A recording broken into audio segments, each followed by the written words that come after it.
Welcome to Ask Dr. Doreen. We're so thrilled and excited because Dr. Doreen Granpeesheh is here with us in the studio. Since we last saw her, she had a birthday. Happy birthday. Thank you very much. Thank you. A little bit today, in between things, we're going to, because I know one of your favorite things is to hear from the families, and so we have some things that we're going to read in between questions, things that you've been a part of that they're grateful for. That's awesome. So, but in any case, for people who don't know you, you are a true expert in the field of autism. I believe the preeminent expert in the field of autism. Thank you very much. And you are a visionary in this field that you really, now see, I said I had the teehees, but then I'm going to get all emotional. You really are someone who has worked in this field for more than 30 years and helped families. You've seen individuals as individuals and given them the help and support that they needed. You have trained an army of people who help families and kids really to get to the progress. Yeah, it is amazing. You have a large legacy and you keep adding to it. Thank you very much. And thank goodness you're still young. Very proud of my guardians. They're amazing people. And you should be. Thank you. I find that sometimes people are brilliant, and that's a good thing, but often they can't share their brilliance. And sometimes people are good teachers. Mm-hmm. It is very rare to find somebody who is brilliant, who can teach and convey their message, and then on top of that, motivate a group of people to do something hard, and that is you. Thank you very much. Yeah, so, I've definitely found my calling. Which is a love, and thank heavens for that. It's awesome. No, I mean, honestly, Shannon, you know many of our senior people here at CARD, and they've been here also 20 years and so on. I just yesterday, day before yesterday was a big birthday for my dear Evelyn Kong, our clinical director. I did not know that. Yes, it was a big birthday. And she has, of course, been here and a very important player at CARD for many, many years. In fact, I think Evelyn joined me in 1990, I want to say 3. So, and you were both 12. So she's been here for a very long time, like 24 years now. Wow. Which is amazing. And not just Evelyn, but, a lot of these folks, right? I mean, Kathy and Hank and Vince, and you've had Vince on the... Yes. There's so many of these guys who've been here for over 20 years, and they're just incredible people. And they spread this legacy, and I don't want to take credit for the amazing work they do, because for me it's a matter of, like, I was very blessed and lucky to have those individuals here at an early stage, and they now make such a huge difference, and so many more after them, of course, and it just continues. And this past weekend, as you might know, we had another retreat. We have so many leaders now that we do 5 retreats a year. It's crazy. And I just am amazed. Every time I do a retreat, I'm just amazed at the quality of the people and the caring. And we're just so lucky. Yeah. This generation, to begin with, I think, has a lot of people who are givers. Yeah. People who want to really change the world. And we have so many of them here at CARD. So it's true. Really, that's mainly why we're successful. It's because we have amazing, amazing people here. But it all trickles down from the top, right? Well, thank you. And that credit goes to you and exclusively to you. And I think I'm more lucky than anything else. Well, and that's part of why what you do is amazing, because that's the way that you look at it. But since you mentioned it, how many amazing people work here, I want to also say that CARD is almost always hiring. And with locations in more than 100 places around the country, I would be willing to bet that there is one close to you. And if you go on the centerforautism.com website, the 800 number, now you can call and they can connect you to a recruiter to talk about the varied positions that are there. For those of you who have college-age students who are looking for work that is meaningful, instead of saying, would you like cinnamon crispas with that? Because that's usually the kind of job that our kids get when they're going to college.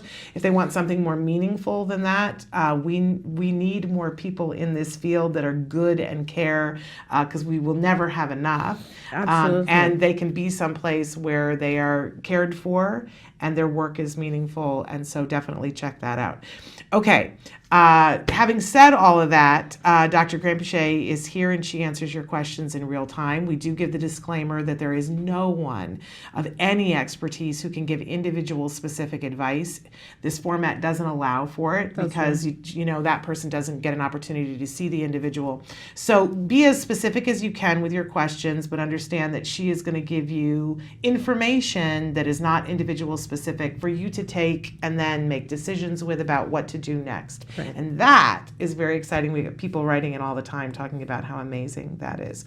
I want to turn right now, because I also want to mention you can always email me too if your question is long. I want to turn to a question that we got via email from a mom who's been writing us with some frequency from Dubai. And she says, I really love your show and appreciate the way you try to help us all. My question to Dr. Doreen is that my daughter was very compliant, always trying to please, kind, sweet child. Since she turned 11, she has become moody, aggressive, and almost a rebel. She doesn't want to follow rules, cooperate in school or at home, and has a mind of her own. She is mostly depressed or angry. I thought with the progress she was making earlier, with age, she would get better and better. I am getting extremely nervous when I see her behaviors getting worse. What am I doing wrong? What do I do in this situation? And what does the coming years, what are they going to be like? I just want to say a brief disclaimer at the beginning. We spent the weekend at the Aut Fest, which was the first ever autism festival for movies that feature autism in some way. And two of the recipients that were given awards at that event were Jonas Rivera and Pete Docter from Pixar for the work that they did in their movie Inside Out. Wonderful. Which is about a neurotypical little girl who's about 11 and is going through a change of moving, but her parents are like, who is this child? She has been sweet and compliant and wonderful. And 11 comes, and there is a depiction of what it looks like inside your head. Right. And how up until 11, and this is something that Pete Docter spoke with us specifically about, and you can watch that video, it's on our Facebook channel, that kids make a certain amount of progress, and that joy in the movie is the one who drives the emotions in the head of the little girl. But suddenly at 11, other emotions have to come in and take more control over joy. And he made this movie because he had an 11-year-old daughter, and he said it was like the death of joy. And it took him a while to realize that joy doesn't go completely away,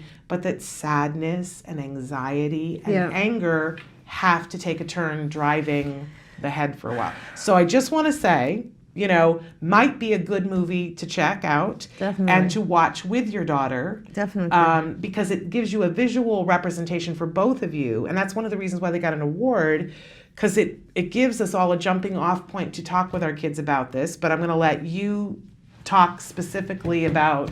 No, absolutely. And my first thought was also just take out of the equation autism.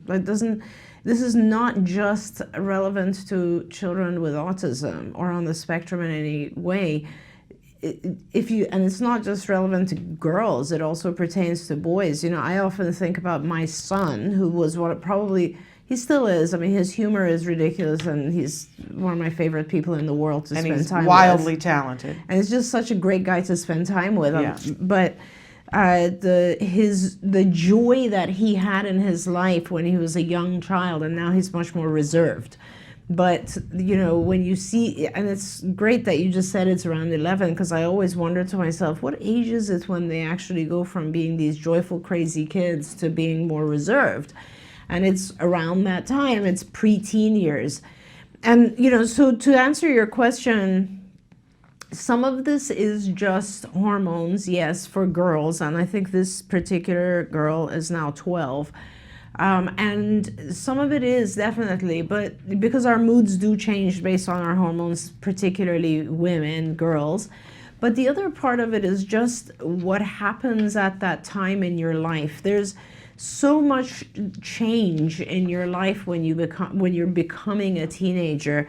And when I say change, there's just so much more responsibility. And I think the thing that actually And it's not I mean, it's just part of life. It's not, it's a little sad, but I mean, if we all did not take on any responsibility at any point in our lives, we'd all be happy fools. But at the same time, we all have to kind of take on some responsibility. And I think the more you take on responsibility, the less time you have for joy and just happiness across the board, because responsibility, let's face it, is not fun, right? Responsibility is demand. It's stuff that you have to do.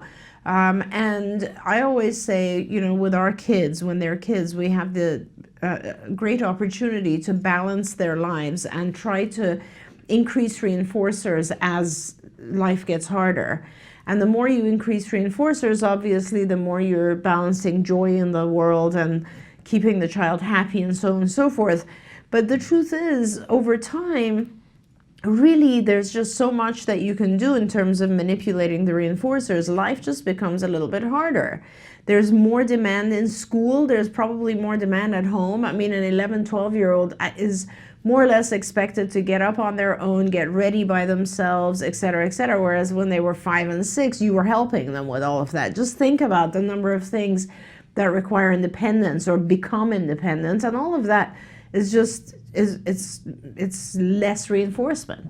And even if it's something as basic as, okay, you wait for the school bus alone now, you didn't when you were 4, something really minimal, it's still less reinforcers in your environment, right? So bottom line is, what I would look at here for her, yes, some of it might be hormonal, but the bottom line is, regardless of what the cause is, you need to increase reinforcers.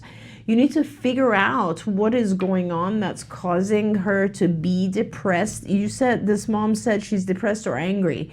Depression and anger are, by the way, the same exact emotion. Depression is internal, anger is external, but it's the same emotion. It's just where you turn it. If you turn it internally, you become depressed. If you turn it externally, it becomes aggression.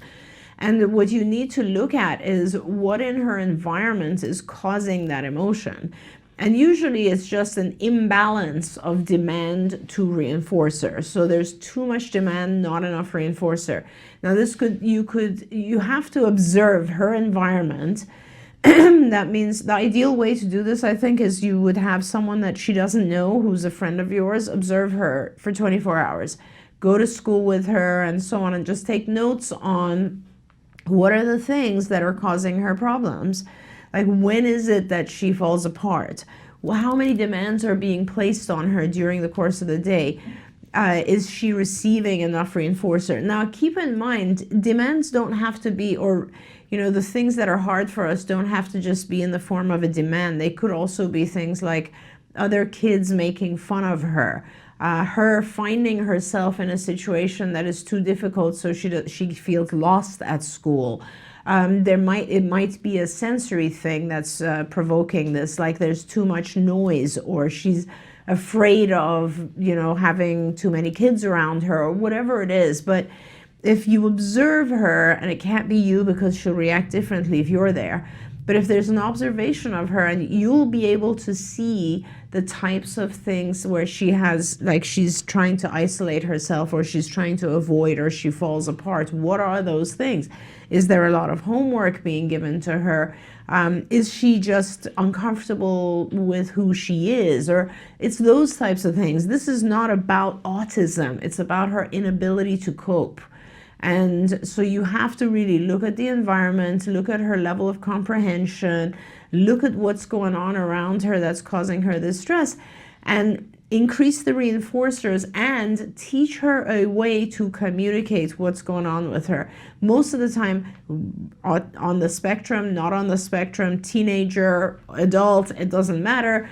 We fall apart when we have an inability to communicate and an inability to change what's going on around us. So really observe a little bit, see what's going on with her, see if you can pinpoint the stressors. Don't worry, it's not like, things are going to get worse with age. True, a lot of demands are placed as we get older and older, but we also learn how to cope.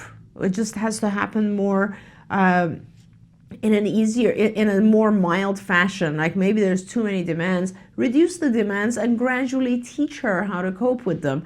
a lot of the things we do here with our kids is just teaching them like breathing exercises, how to walk away from a stressful situation and go and think of and do something more fun, how to give yourself tokens, how to give yourself reinforcers. I mean, I do this my whole life. I tell my kids, I've taught them how to study. And I always tell them, like, when it's finals week, like, you know, study 2 hours and then do 30 minutes of something really fun. Study 2 hours and 30 minutes. And if it's a very hard subject, then study 1 hour and give yourself, you know, you have to do those things in your life in order to be able to get through. And I think that's what's valuable for her to learn right now. Wonderful. Well, we all need to live by that. We do. We want to take a break, but before we go to break, I don't know that everybody knows that, you know, in addition to the work that you've done at the Center for Autism and Related Disorders, at some point you realized that there were people who needed help because financially they couldn't afford to do the things that they wanted to do. And Absolutely. You founded ACT Today, which stands for Autism Care and Treatment Today. You're still the president of ACT Today and very involved. And so, and making sure that families get grants. And I think it's important to note that, you know, anyone in the United States can apply for these grants. And that we've given, I think through ACT Today, we've passed the $1.5 million level of grant giving, and I'm very proud of that. Yes, and I want to be clear that people don't have to be a CARD family at all. That you know, these grants are given to people that CARD will never see. Absolutely, absolutely. So this letter came in this past year from a mom of a little boy, age 4, in Tennessee, and she asked for an iPad because he was starting a bunch of therapies, and dad works as hard as he can, but the need was there, and she is a stay-at-home mom, and there was no way to pay for the iPad. And she said, "Thank you so much for helping my son to get a tablet. He learns best from electronics, and it was devastating that we couldn't afford one ourselves. By using his iPad for 30 plus days combined with speech therapy, we are finally getting him to start communicating. He is starting to tell me what he wants to eat, when he pees in his diaper, and is engaging in stories. This means everything to us, and we are very grateful and thankful for your help." That's awesome. Another story. life changed. And so we're going to read. Amazing. We're going to read these from time to time throughout today. But we're going to take a short break and then going to be back with more questions. Remember that you guys can be writing in on Facebook right now, on our live feature, on YouTube, whatever flips your switch. We'll be back after these messages.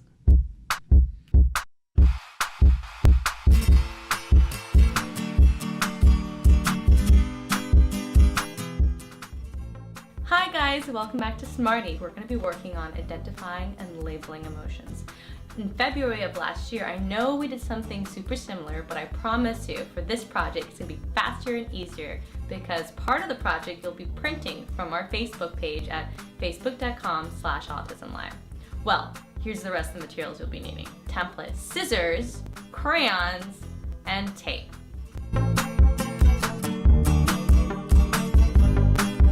The first step you're going to do is print the template from facebook.com/autism-live.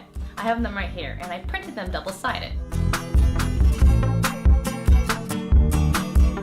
So now that I have all the pages printed out, I'm going to hand it off to my kiddo to have them color it in. So while they're coloring the face, you can of course work on identifying colors, labeling features, staying in the lines, and of course working on that pincer grasp.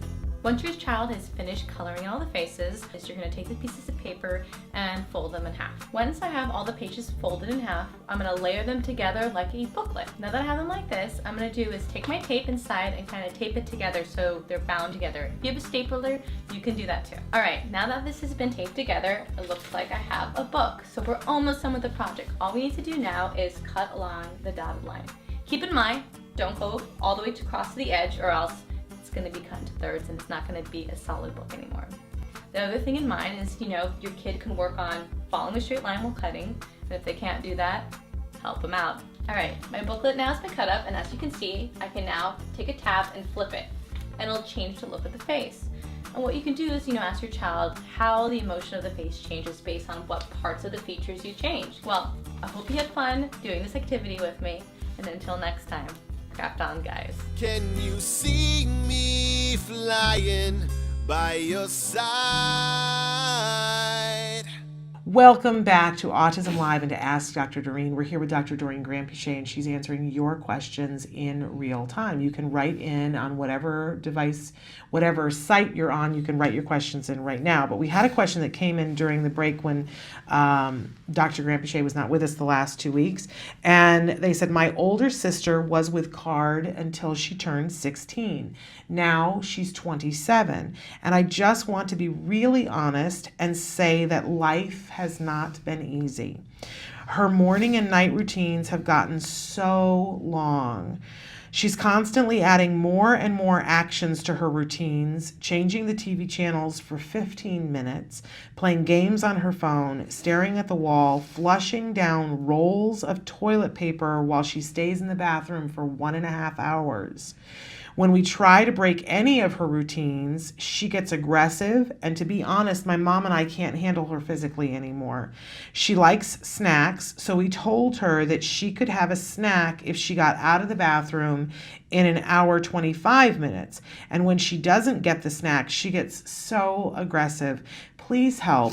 Should we consider medication? My mom is so against it, but this is consuming our lives. Her routines are 3 to 4 hours long in the morning and the night. It just breaks my heart. Yeah.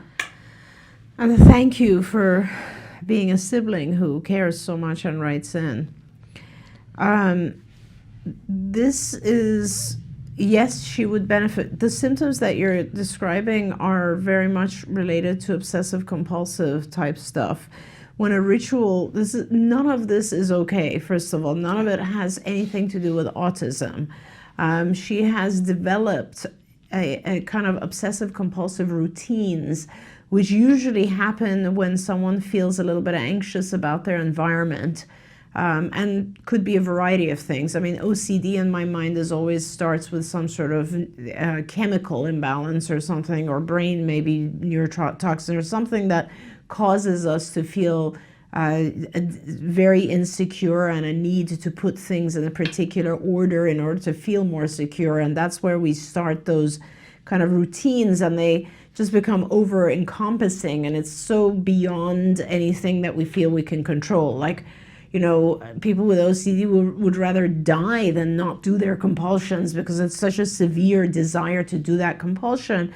The compulsion is the act of whatever it is that you do repeatedly, these routines, and they give us calmness because it's sort of control over my environment. It's kind of like you think something is dirty and you wash over and over until momentarily you feel like it's clean, but it doesn't last. And 20 seconds later, you feel like it's dirty again and you'll have to wash, and the routine becomes longer than the fear. So it's a pretty bad cycle. And the treatment for OCD type stuff is behavioral as well as medication. There's very, very good medications that deal with these issues. There are serotonin reuptake inhibitors, and they really do work. And nowadays we have such advanced SSRIs or SNRIs, which also function with both two types of neurotransmitters. And it's important that you look into that. I understand that your mom might be anti-medication. This is not the type of medication that she's against. The type of medication that I think most of us don't want for our kids are like antipsychotic medications that basically just turn our kids into kind of, you know, like comatose individuals. This is not that. In fact, you won't even notice a change in her behavior except for the fact that she will be less obsessive about certain things. She'll care less when it comes to those particular routines. Now, having said that, this has now become a habit. And breaking a habit requires, not only does the medication will kind of take the edge off and she won't develop new ones, and she might not have necessarily a need to do something for 1 hour and 25 minutes, but nevertheless, you need to be able to stop these non-functional, maladaptive routines. And the fact that you and your mom fear her aggression is the problem. In other words, she is now behaviorally controlling you guys instead of you guys controlling her behaviorally. And so what you need is you need help. You need someone who can manage her aggression And I don't know where you are or if you are still in the position to get card services. We do have an adult program. When we have adults who are aggressive, the entire team receives training that's called assaultive behavior management, ABM training. And these are just training so that, individuals my size, for instance, can protect themselves against aggression and can also help control the individual who's being aggressive. As long as she can aggress, and nobody wants to deal with it, she will continue to do these things. It's like someone just saying, leave me alone, and then you leave her alone. So by aggressing, she's communicating, I don't want you guys to touch me or stop my routine, and you guys back off, and then she's allowed. It's a great thing you did with reinforcing her with treats, but it isn't really enough. She needs to, one by one, these routines need to be broken, shortened, and eliminated, and replaced with more appropriate stuff. Think of it this way. If she wasn't spending an hour and 25 minutes doing this in the bathroom, how much other more functional stuff could she be doing and learning? So from my perspective, what you need someone who can assist you. That means, therapists who are trained in assaultive behavior management, perhaps larger people who can help control her aggression, and be able to actually get the message across to her that her aggression is not okay. Her routines are not okay, but then more importantly, her aggression is not okay as well. So both the aggression has to be eliminated, which means it can't be effective, and also the routines need to be gradually reduced and eliminated altogether. So my recommendation would be to get into an ABA program, and make sure that these are called focused programs, and the focus would be initially on just eliminating the aggression and teaching your sister to converse or to communicate non-vocally or vocally, whichever she's able to. And then it would be focused on reducing the routines and replacing them with something much more functional. Any ABA program that takes adults will be able to help you with this, and she should be able to get insurance coverage for this, and if you don't have private insurance, she should be able to access Medicaid. And we've had a lot of people on the show recently talking about transitioning from being a teenager to an adult, and talking realistically. We've had parents of adults who are significantly older on the show, and there's been a running theme about removing the stigma of potentially having to take somebody out of the home. Right. That sometimes if it gets to that point, right, that if you find the right places, we all have in our head about places that it's horrible in our mind, but about taking somebody and putting them, maybe not forever, but for a while, into a group home or something, right, like that, where they have this training to be able to give the family a break. Absolutely. Thanks for bringing that up, because that's a very good point. And this is, you're suffering and your mom is suffering, and you both also have lives. And it's important to make sure that our individuals, no matter what functioning level they are, challenging behavior is not part of the autism diagnosis. It is a side effect which indicates the individual can't communicate well. So it is very, very possible for your sister to have autism and not have these challenging behaviors like aggression and so on and so forth. So these places, these residential facilities that Shannon is referring to, there are all types of residential facilities, and there are places where the individual's behavior will not be tolerated, and she will learn to not aggress against others. There are temporary placements. There are placements that are actually very positive. And I have to say, over the course of the last 30 years or so, that image of a horrible placement should just be gone, because a lot of the current adult placements are fantastic. Yeah. In fact, last weekend I was at the Ernie Els Global Autism conference or initiative, and there was a lot of families there, and we were talking about this. We were talking about housing, and then we were talking about employment. Those were the two concepts for the day, and it was 2 days, and it was fantastic. It was a very, very wonderful experience, and I really wanted to start looking into that and getting into that, and it's very exciting to see that there are so many parents who have now gotten involved with the development of amazing housing communities, not just housing, but communities where the child is, or the adult is very safe, has fantastic programming and training by well-trained ABA individuals.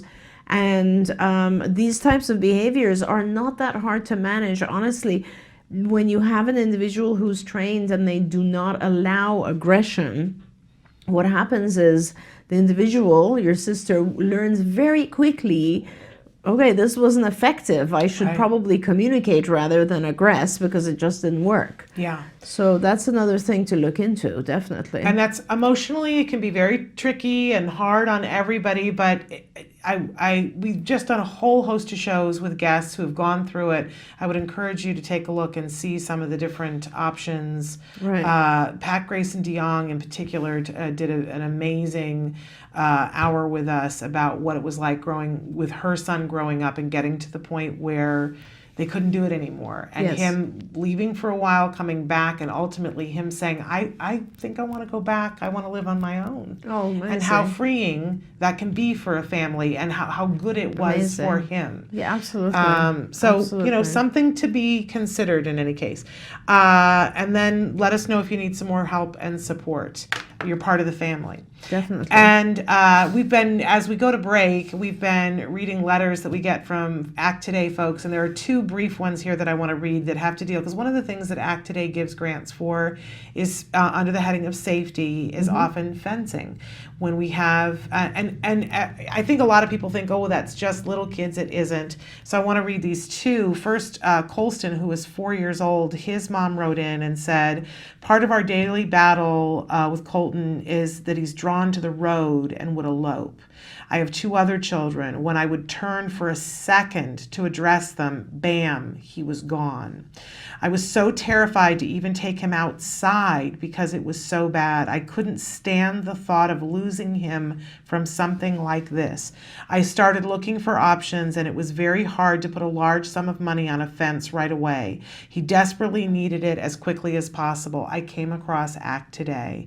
They were very kind and so willing to help. The process was seamless, and I'm ever so grateful. Thank you to everyone at ACT Today for everything you've done for assisting and keeping Colton safe. So that's one Awesome. 4-year-old that we're not Amazing. going to hear, a horrible story about. But then we have another letter from a mom of Benjamin in Georgia, age 16. And she also had asked for a fence because her son was diagnosed on the severe end of autism and was an extreme flight risk, very prone to elope, and as a result of that, he required constant supervision. She said, I had to run after him and try and keep him from running into the street and being hit by a car. Once while running after him, I tripped and broke my front tooth. Others have incurred injuries running after him because Benjamin can never play outside without constraints and supervision. And she wrote and said, I've been meaning to send ACT Today a thank you card in the mail to say thank you and how much we appreciate your contribution to the fence to help provide a safer environment for Benjamin. Still have not sent it. This isn't even the letter, but she says, and I just couldn't go another day without letting you know how much we appreciate you all. That's just amazing. some of the stories, and we're doing this in honor of your birthday because I know you so you much. It's find amazing. these I things. love these. These are your reinforcers. So, Amazing. in any case, we're going to go to break and then we're going to come back with more of your questions for Dr. Granpeesheh after these messages.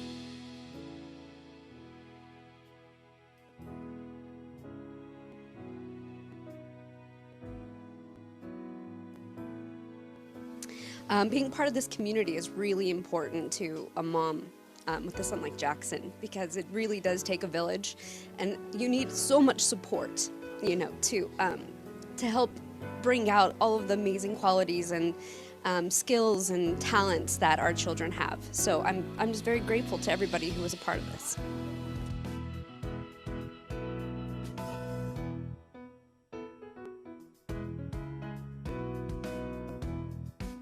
I think it helps with all sorts of that self-esteem, social skills.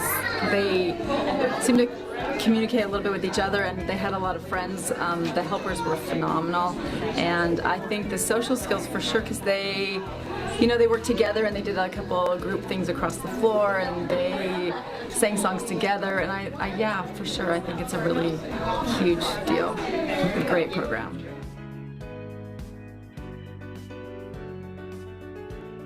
What programs like this show is the person is in front of what we call today a disorder. I think what we're finding is that these sorts of brain challenges that make people unique can actually be gifts in ways we haven't discovered in the rest of society to bring them out. So when you see a program like this and you see the kids dancing, having fun, and making up jokes, making up the story. I was here when they did that. That was so amazing to watch, because they were all focused, they were all present, they were all laughing, they were all getting into the creation of this story. And that to me sort of broke the barrier to say, no, first we're dealing with people, and then we're dealing with the challenges.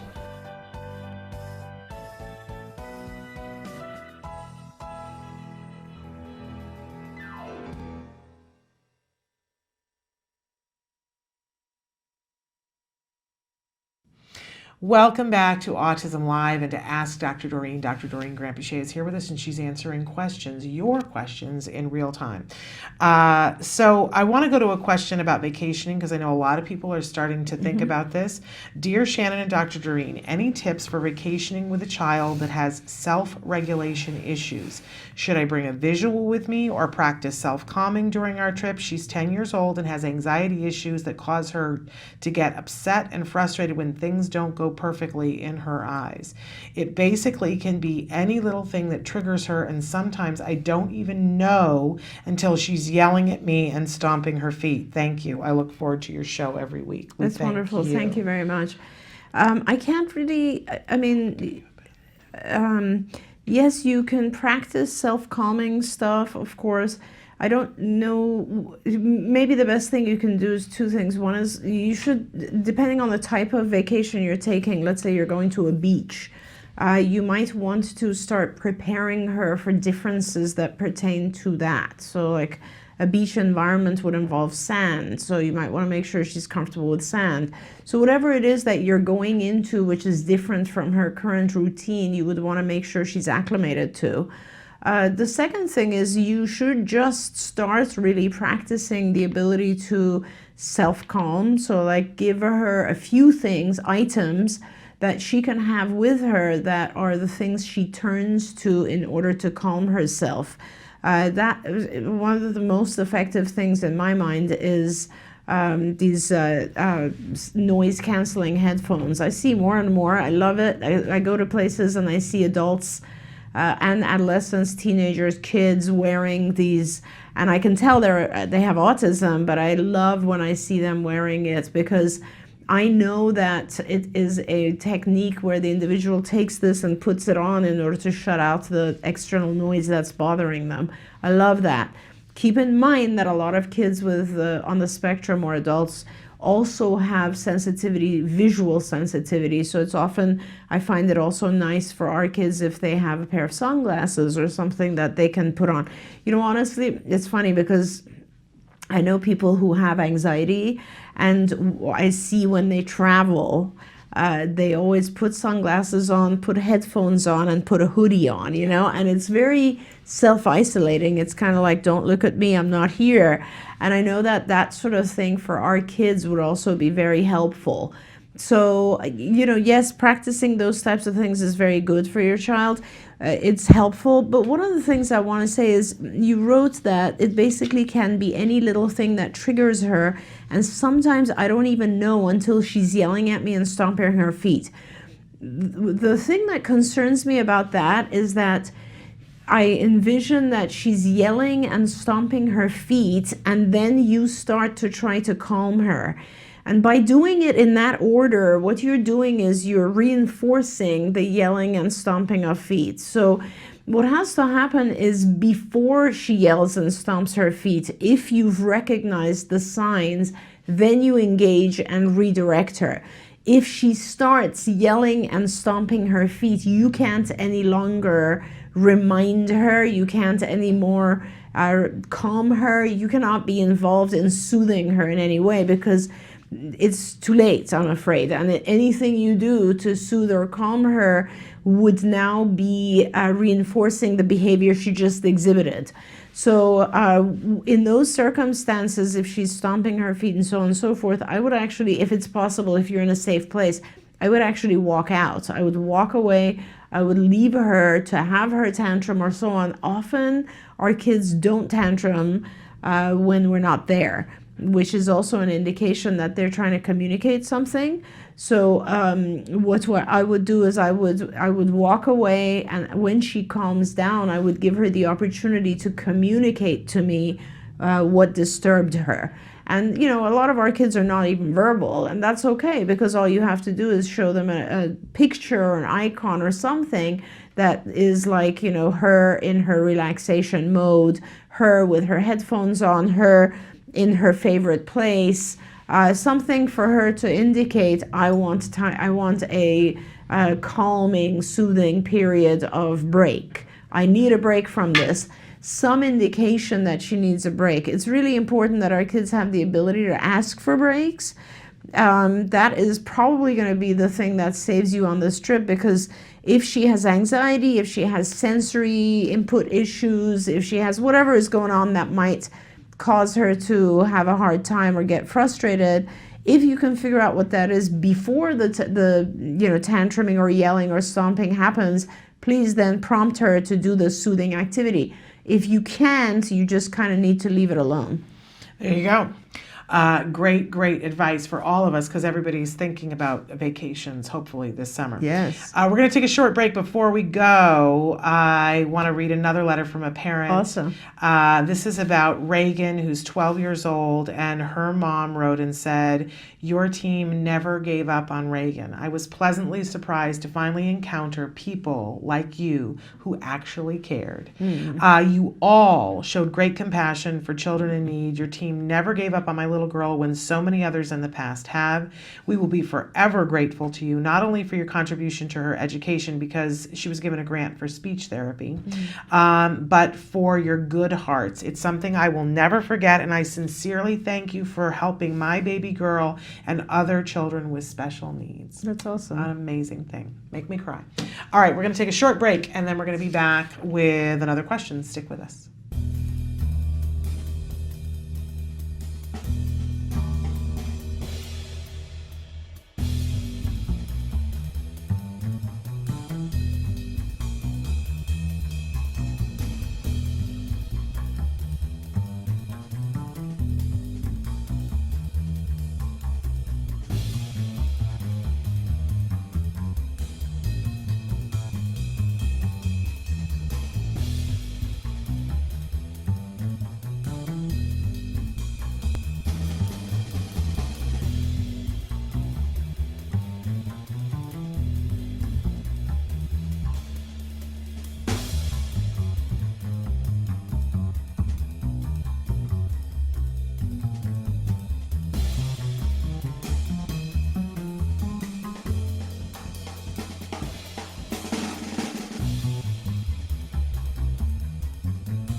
Welcome back to Ask Dr. Doreen. We're here with Dr. Doreen Granpeesheh, and she is answering your questions in real time. We just got notice that one of our favorite interns ever of the show is watching us, and you know who you are, and we love you. In any case, so question that we had, Hey, Shannon and Dr. Doreen, both of my children have autism, moderately affected and verbal. Can you give me any tips to help my 5-year-old gain more independence? We use skills and she can fully dress herself if I'm standing there. But if I have her clothes, toothbrush, basically any skill that requires her to be independent and walk away, she will not do it. It usually sends her into a tantrum where she cries and yells that she can't do it and needs me to stand here. She has the routine down, just has to have me stand right there. This carries over into play as well. She can play alone or with her brother very well if I'm in the room. If I leave to do the dishes, etc., it's the same, crying and very distraught that I need to be in the room. She has terrible anxiety, but I don't know if it's related or she just doesn't want to do it. I feel like I created this without meaning to, and thanks for all that you do. We're That's sending awesome. hugs, Yes, right? honestly, and what a great mom you are. This Yes. is fabulous that you've gotten it to this point. So stay in touch with us and let's do this fading schedule together. Okay. Why don't we just start with one of these situations, like when she's getting dressed or when she's brushing her teeth. One of them, not all of them, just one of them. And you don't leave the room, but you stand in the doorway. And then that's it. You just take one step out, basically. So you're in the doorway, and then do that for a day or two. And then after that, just stand outside the doorway. So you're going to do this very, very gradually, so that ultimately you're kind of in the hallway and you can still sort of see what's going on, and she's doing her routine. The other thing you should do is increase the reinforcer, like present a reinforcer. I don't know if there is a reinforcer right now. Maybe she's already acquired the skill to the point where the only reinforcer necessary is you cheering. But don't increase the reinforcer that you give when you're outside rather than when you're inside. So in other words, when you're inside the room and she accomplishes something, just say good job. When you're outside and she accomplishes something, really go all out and magnify the reinforcer. The other thing you can do is actually, you can add a step to the chain. So in other words, let's say she puts her clothes on and you add a step to the last part of the chain. So when she's finished putting her clothes on, she needs to, let's say, go to the hall and take a piece of, like a card that indicates, or what I love for our kids is these chore boards that say putting clothes on, brushing teeth, what are they, whatever else you have that she needs to accomplish. So once she does it, then she goes and like puts an X there or a smiley face or whatever the chore, whatever you want, like a sticker, to indicate that she's completed that task. But make sure that the board is in the hallway or it's in the kitchen. So she actually puts her clothes on, goes there, and then comes back to her room. That way you're getting her out of the room. And as she starts to get out of the room, and you should be standing close, ultimately you're getting closer and closer to where the board is. And then essentially she will, realize that the reinforcers come where you are and you're out of the room already. So it's just a fading process. It'll be fun to do. It's amazing because this is what happens. We, as parents, we want to teach something, and you get to a certain point where there's a little bit of a sticking point. Right. So it's so great that you write in and that you ask, because these are the little things that make the difference, that often the therapists, they know all, they've been doing with many different children, Right. so they're able to do this. But so great that you don't give up. Oh no, this Because is that's what you're so such many a people fabulous do. mom to Yes. do all this. This is incredible. I love this. So it's just, she really, it's not, you haven't done anything bad. She's doing this stuff to please you. She wants your attention. It's fabulous.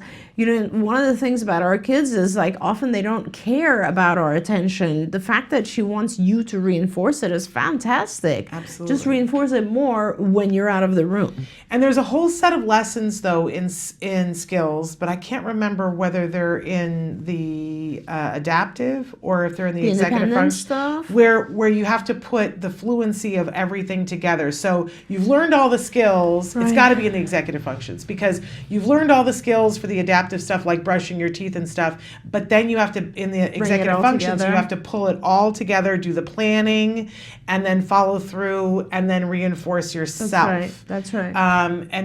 There's an amazing set of lessons there that I found really, really helpful, because we taught Jem all these individual skills, but like there's one on being able to plan your own play date. Right. On how do you get from That's having awesome. the That's idea planning, yes. to get to, you invite people, and some people said they weren't going to come, and then, what snacks are you doing? And then they get there and awesome, everything yes. doesn't go well. So what do you have to do to make it work? And then how do you say goodbye to them? It's putting it all together. And there are Absolutely. lessons in there for absolutely everything you ever taught in skills.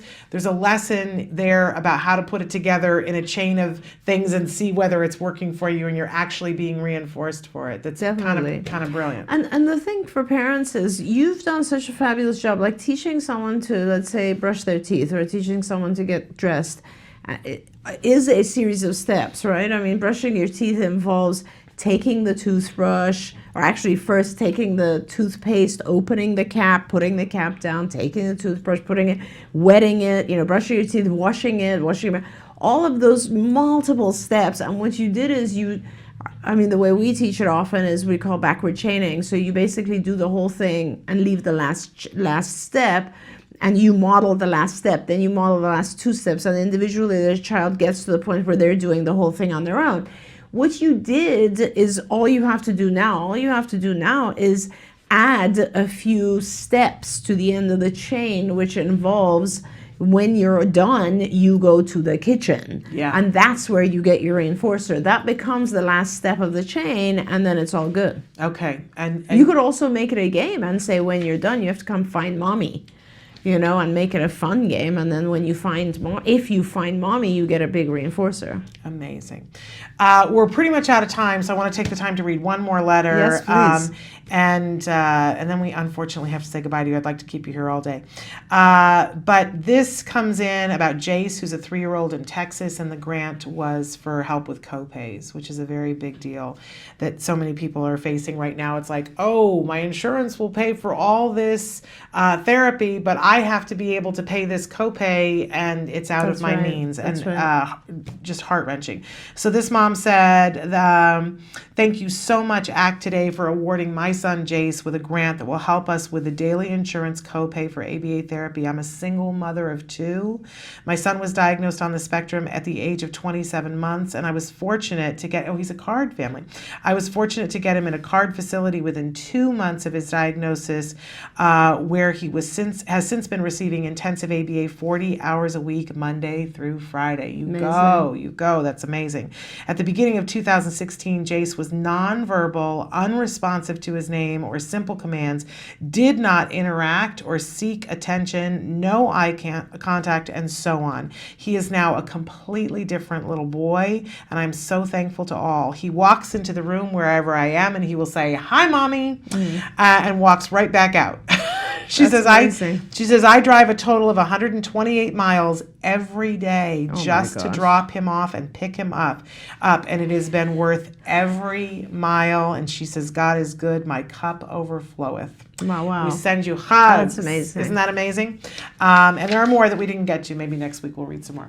But I will get you copies of all these. We adore you. Thank you Happy so much. birthday. Thank you. And before we're out of time, I want to say hey to my daughter who's watching. Nikki, I love you. Yes, we all love Nikki. What an amazing young woman. We always say, the apple doesn't fall very far from the tree. She's almost graduated. She's graduating in a couple of months from UC Santa Barbara in psychology. And she will do amazing things. We're very proud of her. Thank you. Thank you for being here, and we'll look forward to having you back next week. Thank you so much.